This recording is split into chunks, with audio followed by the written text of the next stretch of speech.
Oke, selamat datang semuanya. Kali ini kita mau ngobrolin soal tanaman hias. Tapi, ini bukan sekedar bahas tanaman cantik loh. Ada cerita lain yang, jujur aja, cukup mengejutkan di baliknya. Pasti banyak dari kita yang ngerasa ya, kalau beberapa tahun belakangan ini rumah-rumah jadi makin hijau, makin keren, dan pastinya makin Instagramable. Nah, ini dia tren yang mau kita bongkar, boomingnya tanaman hias. Dan kalau kita lihat, ada beberapa bintang utama nih. Menurut Viva, ada 4 tanaman yang lagi naik daun banget tahun ini. Ada anthurium yang kesannya mewah, calathea yang fotogenik abis buat media sosial, monstera variegata yang gak pernah salah buat rumah minimalis, sampai philodendron yang jenis-jenis eksotisnya lagi jadi incaran lagi. Masing-masing punya pesonanya sendiri. Nah, kita masuk ke babak pertama. Jadi kenapa sih tanaman hias ini bisa meledak popularitasnya? Ternyata ini bukan cuma soal biar rumah kelihatan cantik aja, ini udah jadi bagian dari gaya hidup. Buat sebagian orang, ini soal menciptakan surga pribadi, ruangan yang bikin sehat, dan tentunya rumah yang kelihatan sempurna di foto. Dan hebatnya, ada pilihan buat semua orang.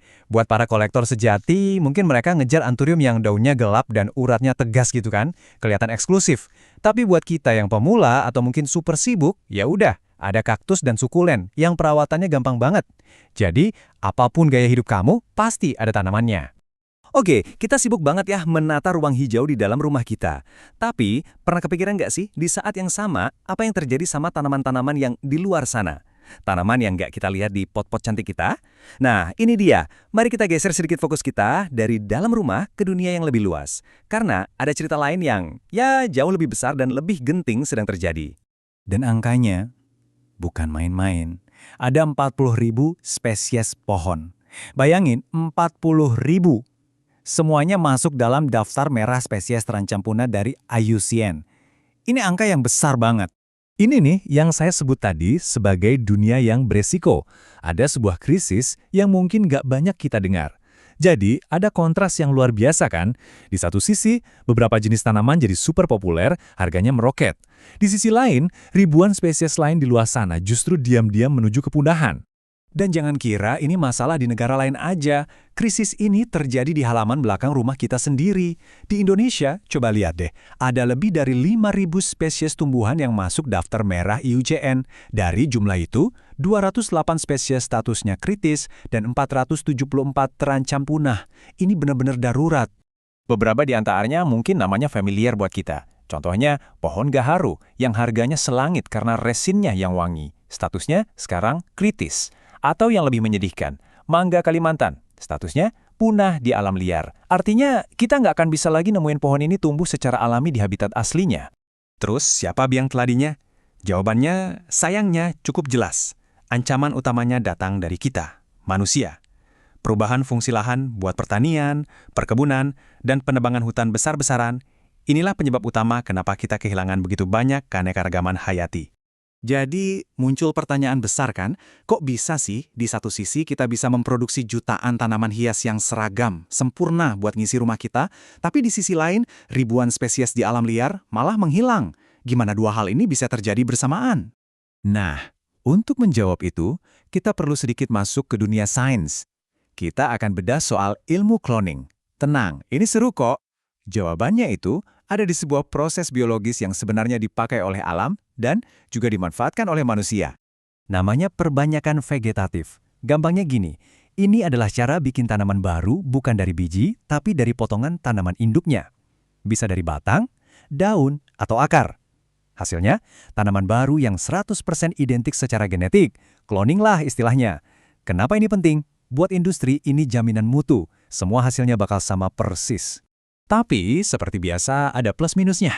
Kelebihannya jelas, hasilnya konsisten, kualitasnya sama semua, dan tumbuhnya jauh lebih cepat daripada dari biji. Tapi kekurangannya, ini yang krusial. Karena semuanya identik, nggak ada keragaman genetik. Artinya, kalau ada satu penyakit yang bisa menyerang tanaman itu, ya udah, habis semua. Seluruh populasi bisa musnah seketika. Dan cara perbanyakan ini ada dua macam. Ada yang alami, contohnya kayak tanaman cocor bebek ini. Jenius banget kan? Daunnya jatuh ke tanah, langsung tumbuh tanaman baru dari pinggirannya. Tapi ada juga yang buatan manusia, misalnya teknik grafting atau okulasi, di mana kita mengawinkan batang satu tanaman dengan akar tanaman lain buat dapetin hasil yang terbaik. Salah satu teknik yang paling umum dan mungkin sering kita dengar itu namanya stek.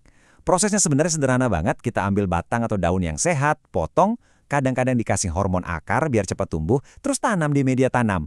Tunggu beberapa minggu dan voila, jadi deh tanaman baru yang sama persis dengan induknya. Dari satu bisa jadi banyak. Oke, kita udah lihat soal tren tanaman hias dan sains di baliknya. Sekarang, di bagian terakhir, kita coba tarik benang merahnya. Ini bukan lagi soal dekorasi, tapi soal bagaimana kita memandang dan berinteraksi dengan alam secara keseluruhan. Seperti yang dikutip di sini, ada anggapan bahwa tanaman hias kini lebih dari sekedar dekorasi. Mereka bagian dari gaya hidup sehat dan berkelanjutan. Dan ini ada benarnya. Punya tanaman di rumah memang bisa bikin kita lebih tenang dan lebih merasa terhubung dengan alam. Tapi, ada tapinya. Coba kita renungkan. Kita mengisi rumah kita dengan klon-klon yang sempurna, yang sudah kita pilih, yang penampilannya bisa kita prediksi. Semua dirancang khusus untuk memenuhi selera estetika kita. Dan ini membawa kita ke pertanyaan terakhir yang mungkin perlu kita renungkan bersama. Kecintaan kita pada tanaman yang sempurna ini, apakah benar-benar menghubungkan kita dengan alam yang sesungguhnya? Atau jangan-jangan kita hanya terhubung dengan sebuah ide tentang alam yang sudah kita kurasi sendiri? Saat kita sibuk merawat klon-klon cantik ini, apakah kita masih ingat dengan dunia mereka yang asli di luar sana?